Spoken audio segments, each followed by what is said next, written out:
Good morning, Tracy. I'm your host, Raj Singh, and today's Saturday, and we are here back with our show for TUSD candidates running for 2020 election, Your Choice for Better tomorrow. And so far, we have covered four candidates on our show, and we are going to have the fifth candidate today.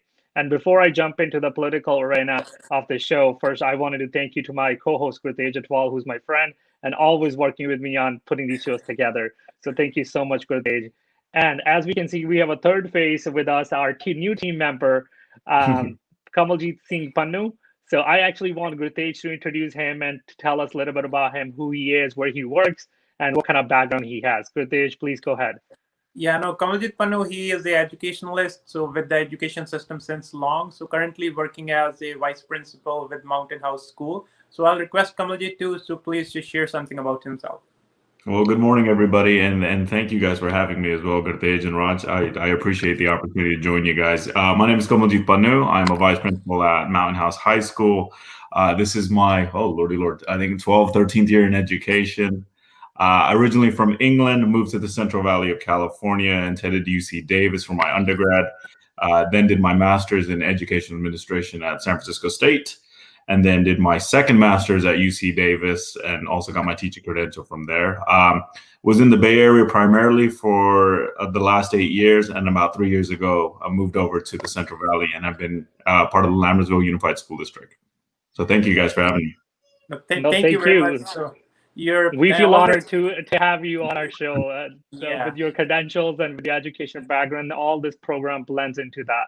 So thank you. Right. No, you're a great proponent for the kids and for the education. So now I'll request you to please introduce our school board trustee candidate. Okay, so everybody, I would have the honor of introducing Mr. Ajmer Mann. Mr. Mann is going to introduce himself and then also share a little bit about his background and his history and his educational upbringing. So Mr. Mann, good morning and welcome. Good morning. Thank you, Gurtej, Ms. Pannu, and Raj for having me today. And my name is Ajmer Singh Mann, and I grew up here in most of the United States since 5th grade. I did my schooling, my education from Stack State. I did my engineering degree, undergraduate bachelor's degree, and then I did my MBA. And also I did the classes for the master's engineering degree. And I have been working in the engineering field. I have about 15 years with the federal government, and then about 10 years in the private, private industry as a cybersecurity. And my current role is as a cybersecurity engineer to making sure that our devices and so forth are protected. So that's my background, and my children, everybody grew up and in the similar field, science fields, and so forth. Okay, well, thank you, Mr. Mann. We appreciate you joining us. I think my next follow-up question is going to be, as you are running for the school board, what are your big priorities? What are the areas of emphasis that you want to bring to the forefront? My main priorities are, first of all, is make sure all children are getting equal treatment, equal opportunity for education. Support the anti-bullying program that are ongoing in Tracy area. And then have a program for teachers, awarding teachers for doing a good job, bringing up their students' education, qualifying them to be able to go to college and so forth. And my background is in the STEM field, engineering, and I think STEM field is a great career profession for anybody who wants to go at it. It's well rewarding and so forth, and it's one of the fastest growing. If you look out there in the industry, there are so many shortcomings of employees for that field. So I think we should concentrate much as we can on that. And then also, I want to also talk about a little bit about the COVID, what's going on right now due to COVID, impact on the schooling and so forth. Not just schooling, but also, as we all know, that all of you are probably doing the same thing. I am also working remotely due to COVID, and what that involves in the benefits and so forth, and the requirements to be able to successfully do that, the education. My son is currently at UC Davis, and he is also studying remotely now, just like everybody else. So I already have some idea. Those kind of ideas I like to bring to the forefront to the school district. Okay. Thank you very much, Ajmer, for sharing the top priorities, what you are standing for. So just to follow up one thing, so as the COVID is around the time, so it will be a financial distress on school board. So in May of this year, the Tracy School Board, it was having a deficit of 11 million because it's a big school board. Around 173 million is the budget of the school board. So, how do you think going forward you will work in that direction to sustain the fiscal health of the school district? As we all know, the COVID has required what we call, distancing, either staying not so close to the other people or wearing a mask and so forth, a combination. And so schools have already went into the mode of a remote education. So that is going to continue on until we find a cure for the pandemic. So we have to plan for it, and the budget, we have to work with the state, the county, wherever, different areas that can help us go through it, including the federal government. Uh, but, but we have to basically support the students. So that just like it has made an additional requirement for us as employees and employers, that's we're going to have the similar type of impact on schools and students. Students, some of the students may not be able to, how do I say it, work so well with it. They will maybe need extra help to make sure that they can continue on with the education that they were having in the classroom. Other people, they already have computers and so forth, whatever it may be. Uh, then they already know about the system, or they have family members who know about the system. So my goal is, like I mentioned earlier, is try to work on giving equal treatment to all the students. Some of the students that need extra help, I would propose that we have a department that can help those parents and those students.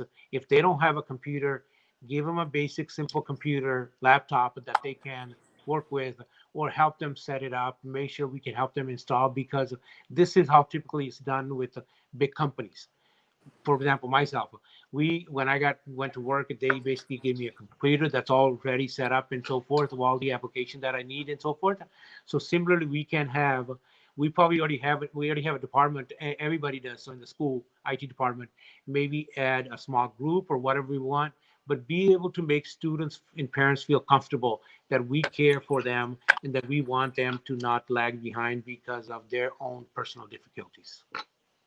No, thank you very much, Ajmer. So you'll coordinate with the state government, federal government to make sure that our kids, they have all the resources, and the parents should be educated and have all the resources to continue the journey of their education. Now back to Mr. Pannu. Yes, correct. Yeah. Okay.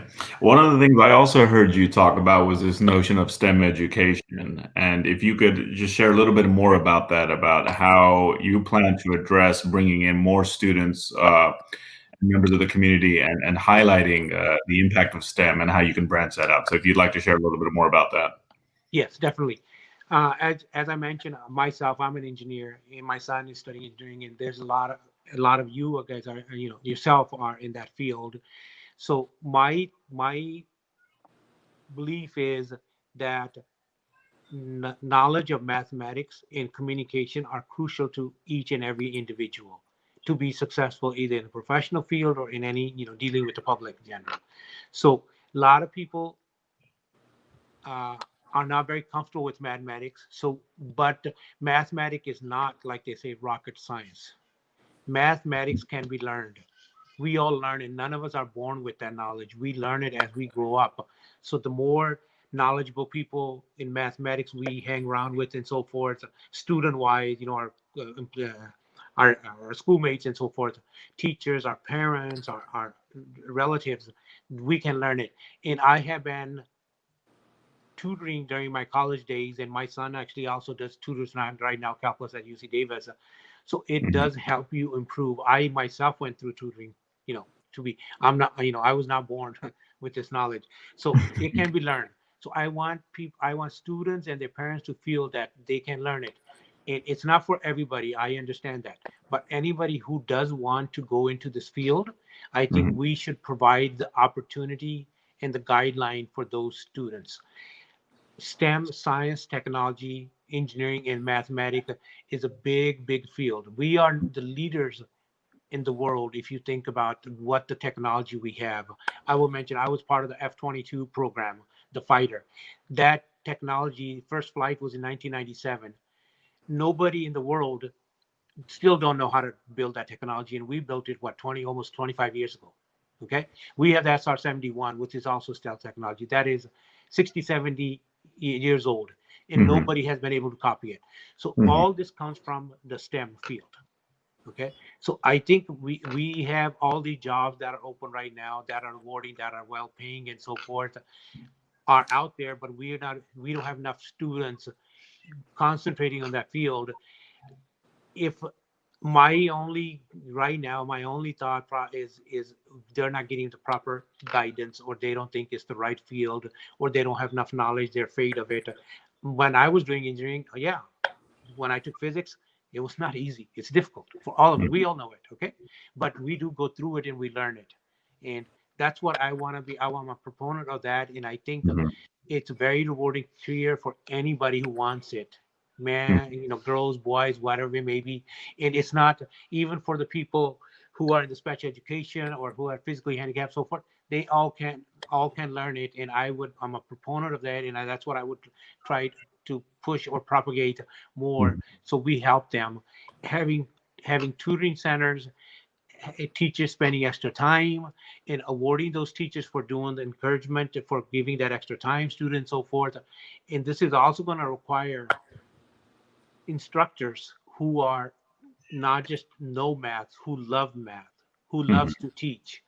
I love to teach math. I mean, that's just who I am. If somebody comes a question, they said, I always tell all my relatives, I said, hey, if you have any issues in mathematics course or something, anything, ask me about it. And I will give you the shortcuts and so forth. They are just like anything else, shortcuts. I will give you one thing, got people not understand it. In geometry, people is difficult.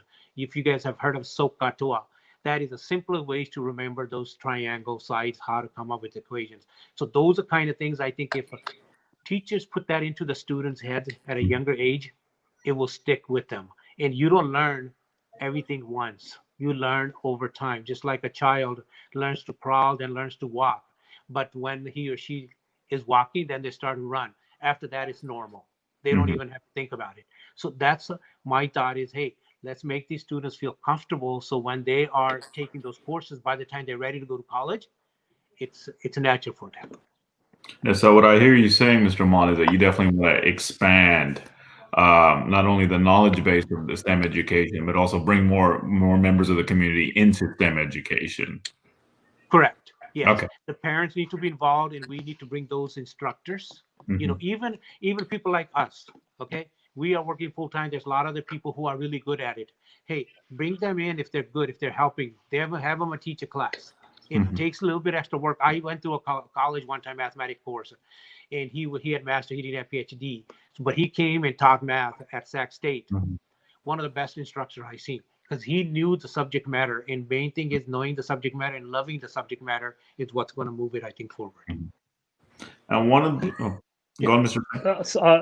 Thank you, Mr. Panu. So just something to add on to it, Mr. Ajmer. Like you said, we need to promote towards the STEM, and I think that's a very imperative area that we need to invest into it, because a lot of time being in city of Tracy, we're hearing, okay, why the jobs are not coming here, why there's no university coming here, because when they look at overall the San Joaquin County's percentage of how many students are graduating or going to the college degree program, it's very less.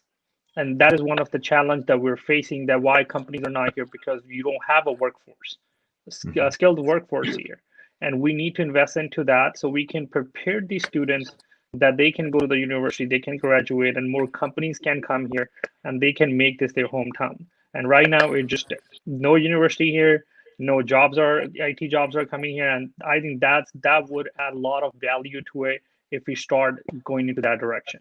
So I Yeah, just wanted to supplement on that part.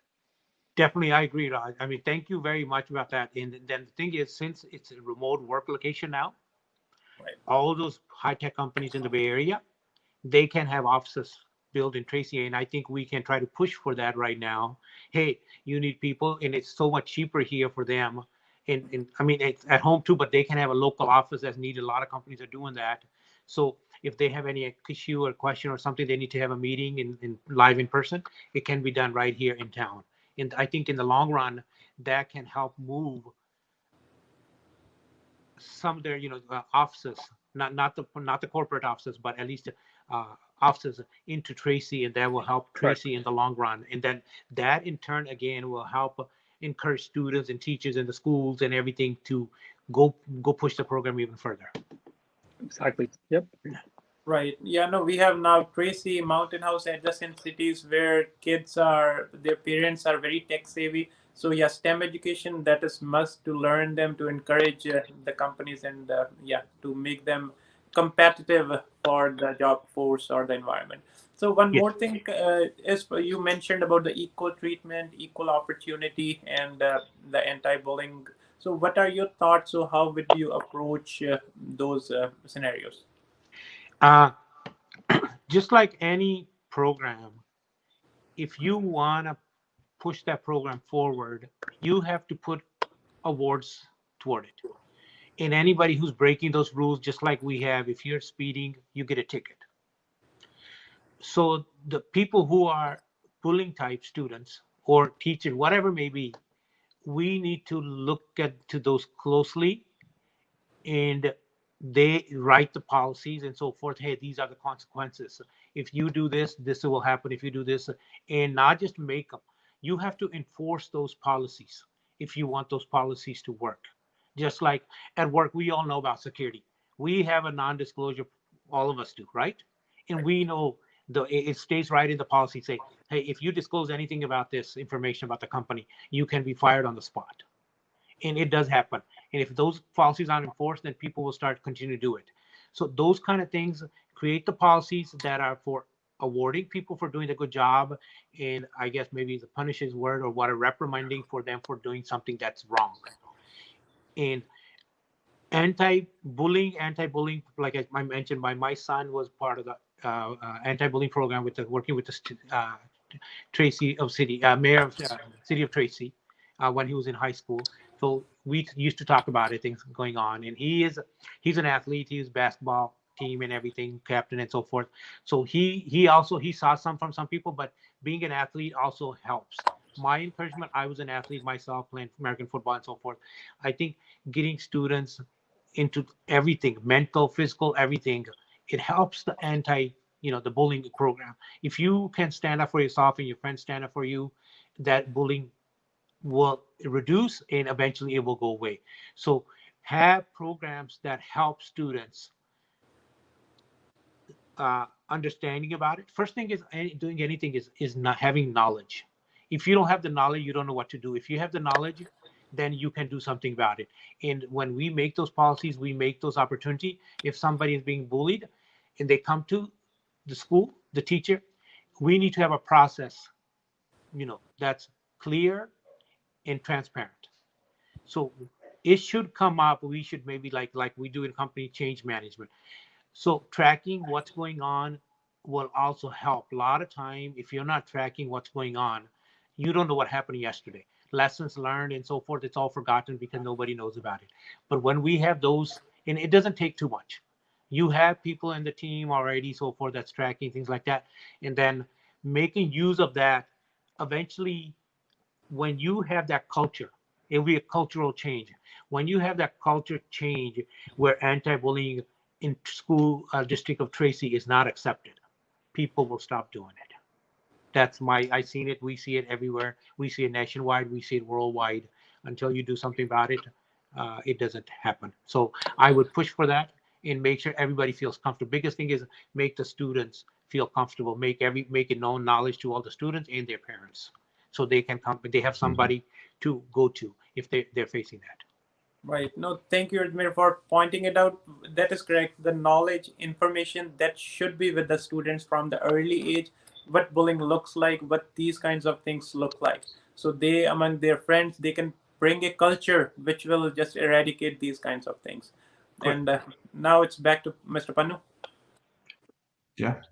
Mr. Mann, I'm gonna put you on the spot for a little bit here. Is as was mentioned earlier, you were one of several candidates that are running for the school board, and typically, in speaking with the candidates and understanding their core values and their beliefs, there's also an elevator pitch. And an elevator pitch is, we're gonna give you like 20 to 30 seconds, and if this had to be your commercial or your infomercial that went out, what would you want to know? What would you want to say to any parent or anybody that's in the Tracy community that sees this video that doesn't have an opportunity to see the entire thing? So what's going to be your 20, 30 seconds of, this is me, it's Mr. Mann, and these are my core values. So I'm going to give you a couple of seconds to think about that, but then we'll have you say your elevator pitch. So that way, as we hear from more candidates and also highlight you, that we're able to understand your message fully. So I'm going to give you some time to think about that, and then I'm going to ask you for your 20 to 30 second elevator pitch. Okay. Drink some water. Yeah. Okay. Yeah. Okay, you ready? Yes. Okay, go ahead. Okay. I'm running for the school board because I think we can help improve the education system. It's a great system. My children, my 3 children, 2 daughters and son, went through this Tracy. We have the IB program. We have the AP program. Okay. So I understand my eldest daughter, she was a valedictorian in 2007 with the diploma in IB, in international. Okay. IB program. So I like to see that opportunity for other students and their parents. I want them to feel comfortable if they have any issues and feel comfortable asking for how can they have a good education that can help them qualify to go to college. And then obviously once you get college education, I'm a proponent of at least getting a bachelor's because that's pretty common nowadays. Okay. But encourage them. If somebody does not want to or cannot, that's a different story. But if they want to, we should be there to help them and then guide them as needed. The stumbling blocks for most people, first one is going to be the bullying. Second one is not being heard, not being treated, as given the opportunity. And the third one is their self-confidence. So I want them to student to feel confident that, hey, the resources are there. Mhm. So if you have any question, come to us. Even if we have to create one department in the whole school district, if parents have issues or students have issues, they want to know guidance. As you know, when we go to counselors, so they can go to, I would call it counseling, but more of guidance. So they can go in there, learn about it, find out about it, even having classes about it. These are the kind of things, as we know, are done with these big Fortune, 100, Fortune 50, whatever you want to call it, Fortune 500 companies. They train us again and again. Every year they train us on security. They train us on what are our requirements. They train us on anti-harassment. They train us on discrimination and so forth. Why cannot we have something similar? Not maybe as involved, but as the basic, so people, parents, and the students know that they are being looked after, and we're not there just sitting, filling a warm seat. We are there really listening to them and giving them the opportunity to improve life. In education, hey, anybody, anytime, anywhere, education will bring you step forward. If it's not for you, I'm not going to push you to go further. But if you want that opportunity, I want you to feel comfortable getting that opportunity. Thank you, Mr. Mann. Now, that was longer than 30 seconds, but Okay, sorry about that. that But would be it a was bright. good. First time. Okay, I'll work on Yeah. it. So, Mr. Mann, one thing comes to my mind. I am a great proponent for STEM education, mathematics. As you mentioned, kids have to be pushed, they have to be taught. But for that, you also brought a good point that teachers have to be passionate, enthusiastic about the subject. So, as Tracy, we are away from the Bay Area. So, what thoughts are in your mind to attract good teaching force that would come into the city to help out in that, like you mentioned about the AP program and all that thing? Yeah, those are very important things to bridge the gap or prepare the kids for, or give a jump start for the college. So what your thoughts are on that? Gurtej, having teaching, starting mathematics, I think at a very younger age, K through 8. Okay, I mean, whenever children are able to understand, what we teach them, when they're able to pick up that, maybe let's say in third, fourth grade, the basic. A lot of time, I myself missed some of the classes because I didn't take math like in high school all my years, and then I took two in the same year. Okay, so one was a prerequisite, really not a requirement, but it was like a prerequisite for the other. So that that kind of makes it a little bit harder.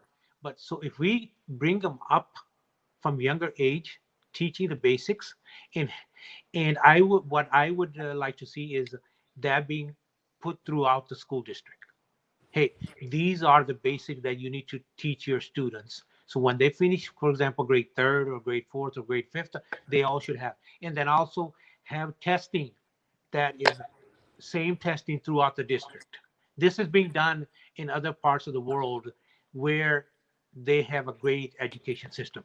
I talk about it to people. I said our K through 12 education system is not as strong as some other countries, but our university education system, underdegree degree and graduate degree, and especially the PhDs, it's probably the best in the world. If somebody told me that, I have no doubt about it. So why don't we take something that other countries, especially like India, are using to help those students become better? Why don't we try to implement part of it, see how it works? And I think having that one level of requirement and then testing on that requirement will give every teacher the same level of teaching responsibility, and at the same time getting the same level of reward for having those students be successful at it. Okay, so and then when they come up, they learn from the basic, just like a child learns to crawl, learns to walk, and things like that. So for them to learn to run, so we can have those students have the basic building blocks or the basic structure or the foundation that is strong. So when the time they graduate from high school, they're ready to go to college, they know the basic requirements for anything. So if you have taken those courses in mathematics in college, high school, they're going to be a little bit different in college, obviously. But since you have the foundation, it won't be difficult for you. So now you're not trying to learn the basic when you're in that higher level, for example, calculus class. You're trying to learn something that's new at that level. So then when then you have time to concentrate everything on that, all your time to concentrate, and you can pick up that faster. And I see that in the students, a lot of students just don't have that basic foundation. So having that consistent training, consistent, education, teaching requirement, and also at the grading requirement, I think that will be helpful. No, thank you very much. Much appreciated. So yes, you are for the training programs or having some kind of structure for the teachers too, where they can enhance their information, enhance their knowledge. Because we know the California, we have a shortage of teachers. So this is an passionate profession where not everybody is kind of focused into. But yeah, so they have to have a structure where they can learn and grow eventually. Yeah. So back to Rashid. Yeah. Sorry. Yeah, Go ahead. Yeah, a little bit more to that we'll talk about. Okay. The teachers, a lot of the schools, for example, a lot of these private schools, okay? I mean, they hire professionals who are specialists in their areas. A lot of engineering training or technology training is not done by teachers. It's education type of teachers. Okay, they're done by professionals who are leading those technologies. A lot of the training, if you go to YouTube, for example, the new company that are coming up in technology, they have their expert, what we call subject matter expert. They are the actual teachers. So my thinking is, hey, let's see if and how much can we make use of those teacher where we are lacking. And generally what we're lacking, if you look at the news, it's in the STEM field, especially the mathematics. So if we can bring in professionals, I would love to teach. I mean, I enjoy that because, like I said, so there are other people, many other people like myself who are in the engineering field. They love to teach. All the people, all the students who have been to tutoring and so forth, they already know how it works. So let's bring them in to teach some of those classes and make sure we can fulfill all the requirements that we need. And we don't need to have them on our role as full-time employee. We can have them as part-time employees who can come and teach some of the difficult classes. And I think that is what the industry looks at. So why cannot we as government agencies, the schooling, Why can't we look at those opportunities too, so we can help improve our education system? No, thank you very much, sir. So I always thought about this too. I'm an engineer from profession and good at mathematics too. I try to explore some opportunities where we can connect with the school boards and just have some guest lectures or anything, but couldn't find any such program. But that's a good initiative that you are thinking. There should be certain programs where the professionals who are working in different fields, those can be looped in, not at a full-time basis, but yeah, based on their availability, so they can motivate the kids, they can tell about who they are and how they learn, because you have a great learning experience. So if somebody comes from a professional background, shares their learning experience or give them some tips, it's always a great help to mentor the kids. Yes, I agree. Yeah. And then we can have other teachers learn from them too. We all learn every day at work, from one another too. So okay, yes, Right. Agreed. So back to Raj. Yeah, I think this is a great time to kind of stop and see if you have more questions. We're hitting a 30 minutes window. Mr. Pannu, do you have any follow-up questions or anything further? I think Mr. Mann, again, I agree 100% with what you're saying. Education is, critical. It's pivotal, and absolutely, we need to make sure that our kids are provided with as much opportunities. I also want to just pick your brain a little bit. You had mentioned for those kids that want to have that opportunity. Some of the families, especially in the area that we're in, with Tracy and in the San Joaquin County, a lot of them are also needing additional supports, whether they are in special education, whether it's in terms of their income. Do you have any thinking or any ideas in how can we level the playing field for those families that do need that additional need? You had mentioned bringing in outside professionals to help in teaching kids, but also any ideas of what other companies or other type of venues we can use to help bring in additional supports for those families that do need that additional need that sometimes stems away from the academics and more into that social and emotional learning. You talked a little bit about counselors earlier as well as you were speaking. So any thoughts on that, on any other areas or companies that you can bring in or you foresee that we will need in the Tracy Unified School District? Okay. I attend a lot of webinars, okay, about the technology. So somebody is coming up with cybersecurity, new ways to, new technology they're building. There's twofold to it. One thing is they're advertising their market, their technology, right? Their company. For me, it's a free resource to learn from it. So those people, basically, they're spending their time. They go to many different seminars and so forth, and they provide free seminars. So we can work with companies. For Sac State, for example, I'll say there was Dr. Baker. He was brand new to our school back in early 80s. He was working with HP at the time, and HP gave us brand new system about 7-8 for our lab, engineering lab. So the reason it is for people learn their product. So when they graduate with the engineering degree, they already know their product when they go to work. So you have to understand, the companies do understand these things. And we, the public community, and the school system need to understand that too. So we can work with different companies and so forth, where they can help us. Hey, can you give us a seminar? So people who want to advance themselves, maybe, after school or whatever maybe, and then we can have an hour, 2 hour, whatever. So give that opportunity. And the other thing is social programs.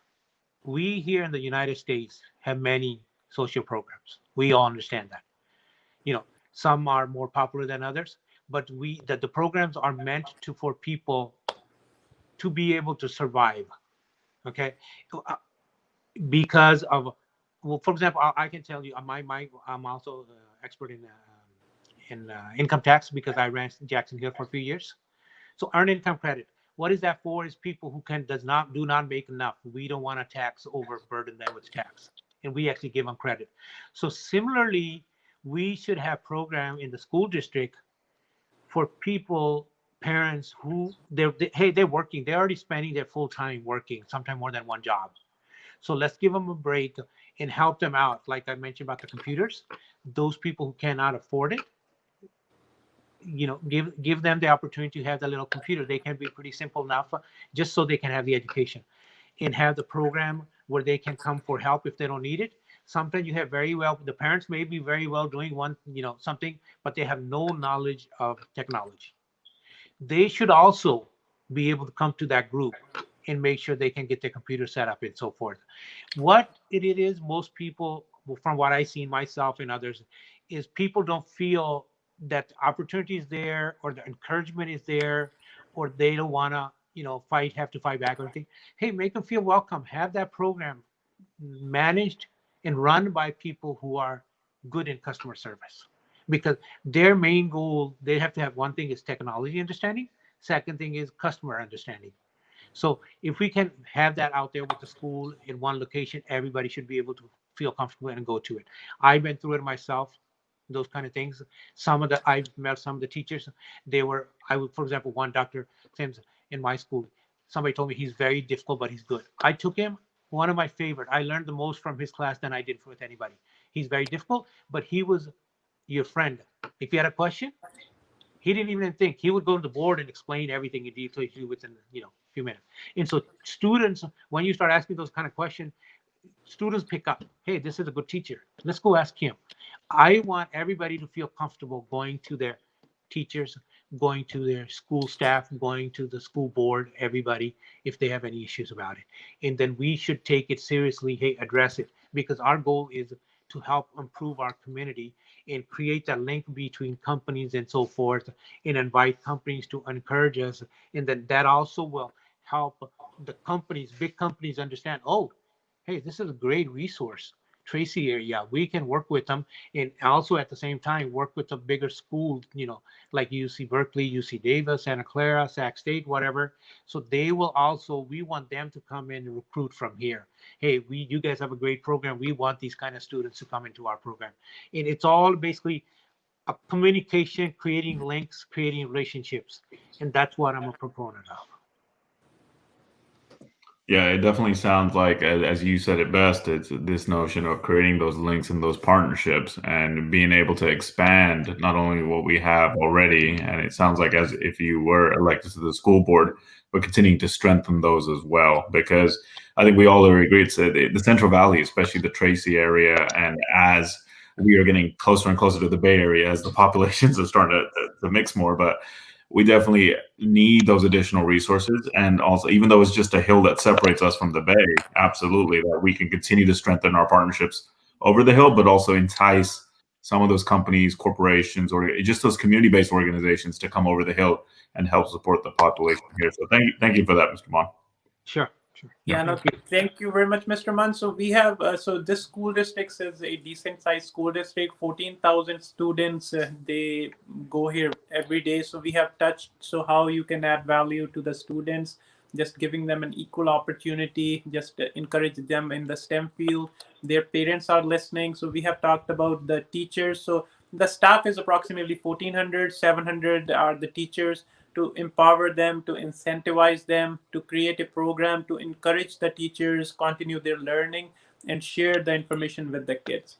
So one thing I have in mind, so we have out of that 1,400 workforce, we have around 530 classified employees and 150 employees that are in management and supervisory positions.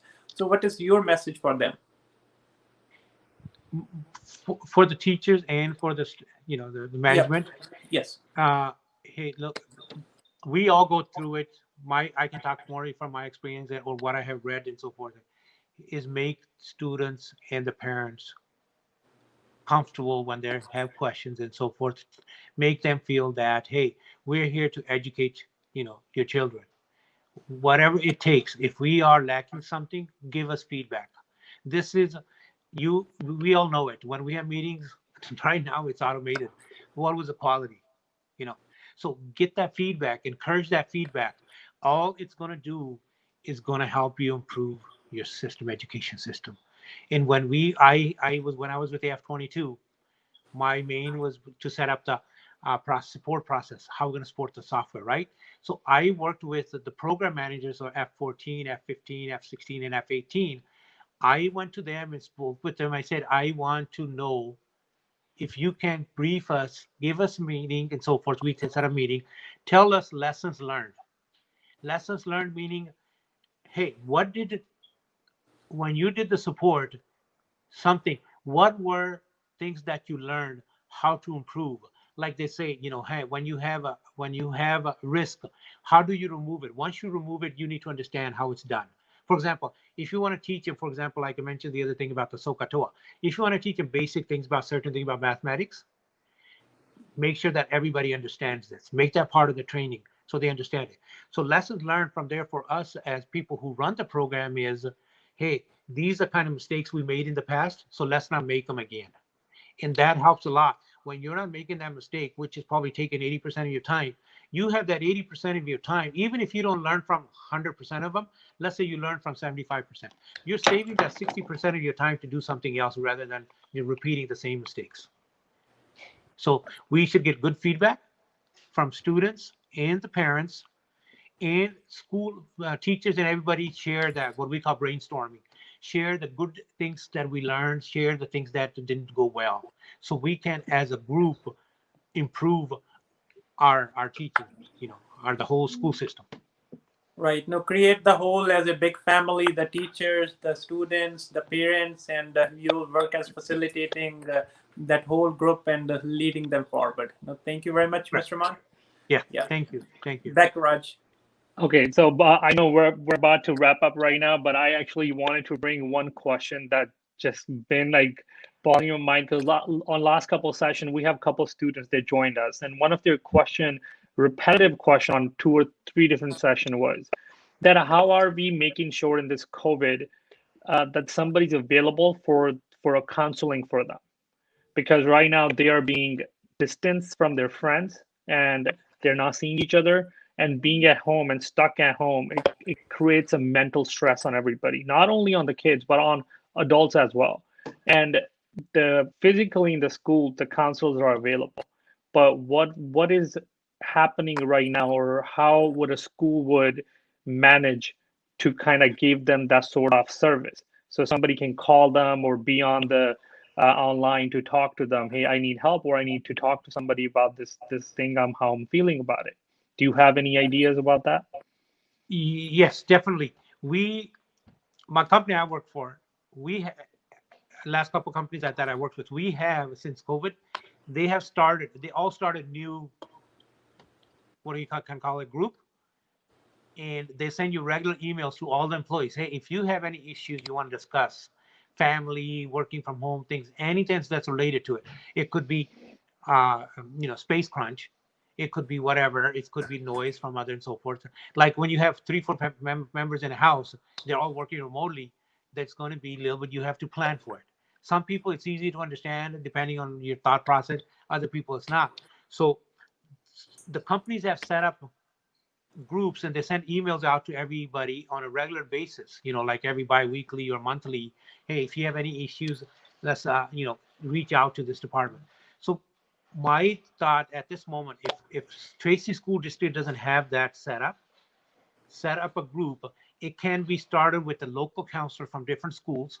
Let's say if we have 10 different, we need 10 people to volunteer, or not volunteer necessarily, they can work, they can spend 2 hours a day to support that group, where students, parents can call in just like we do remotely and discuss their issues. So my thought would be that should have been already set up. And if the students are asking those questions, either it's not set up or there's not knowledge out there. It's not been communicated. So my thing would be, hey, I would talk to my board and everybody else. Hey, where are we on this process to help students and their parents get help regarding COVID-19?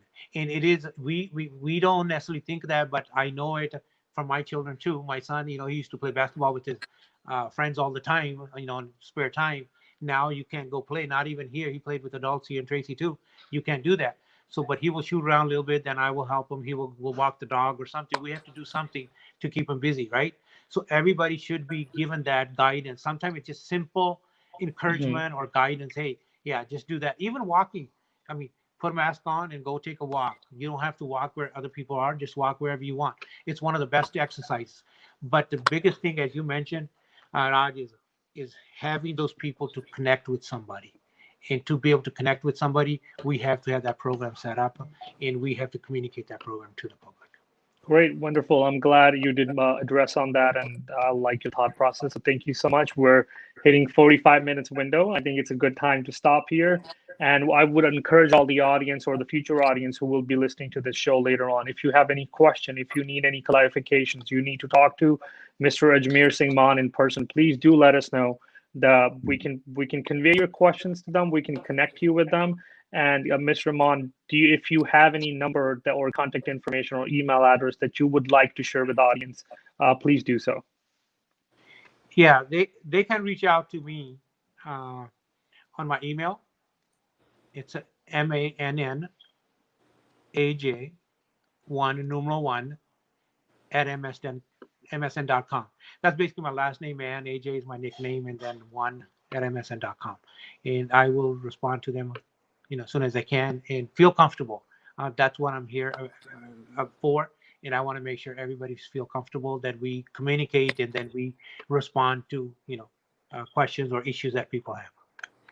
Great, and we'll make sure we post that information on our video after we stop here. So anybody, whoever needs in the future, the contact information of Mr. Mann, they can grab it from there. So thank you so much for your time, Mr. Mann, and thank you so much for your time, Kamaljit Singh Pannu. We're very glad and honored to have this, all of you guys on this platform. So thank you so much. Have a wonderful Saturday and wonderful weekend, and Labor Day weekend as well. Thank you. Okay. Thank you, guys. everybody. I appreciate it for all your time and your guidance and so forth. Okay? Thank you. Appreciate it.